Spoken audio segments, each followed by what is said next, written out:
અમરેલી ખાતે પાટીદાર દીકરી સાથે થયેલ અન્યાય મુદ્દે કચ્છના સમસ્ત પાટીદાર સમાજમાં આક્રોશ ફેલાયો છે। સમાજના ભાઈઓ દ્વારા દીકરીને ન્યાય મળે તે માટે મુખ્યમંત્રી વતી ગાંધીધામ મામલતદારને આવેદનપત્ર પાઠવ્યું હતું। સમાજની દીકરીને ન્યાય આપવા રજૂઆત કરાઈ હતી।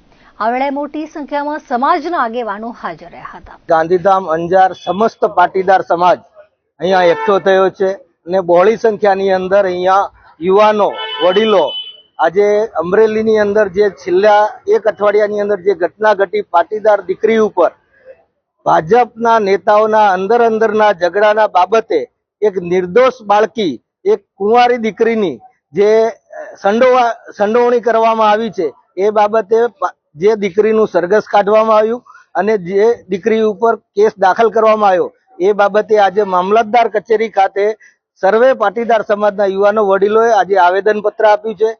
દીકરીને સાચો ન્યાય મળે, કેસમાંથી એનું નામ રદ કરવામાં આવે એ માંગણી સાથે અને એ દીકરીને સન્માનપૂર્વક ફરીથી નોકરી મળે અને એનું સન્માન જળવાય એ બાબતે ગાંધીધામ અને અંજારના પાટીદાર સમાજે આજે મામલતદારને આવેદનપત્ર આપી અને સરકારશ્રીને જાણ કરી છે। જ્યારે અમરેલીની અંદર જે ઘટના બની છે 29 તારીખના, જેની અંદર પોલીસે ખોટી રીતે રાતના 12 વાગે જેનો કોર્ટે પણ ટકોર કરી છે પોલીસને, જ્યારે અને દીકરીનું બીજા દિવસે સરઘસ કાઢવામાં આવે છે તો કોઈ આતંકવાદી તો હતી નહીં। અમારી દીકરી નિર્દોષ દીકરીની સાથે આ રીતે જેનું ભાવિ અંધકારમય કરી નાખ્યું છે આ સરકારે અને પોલીસે।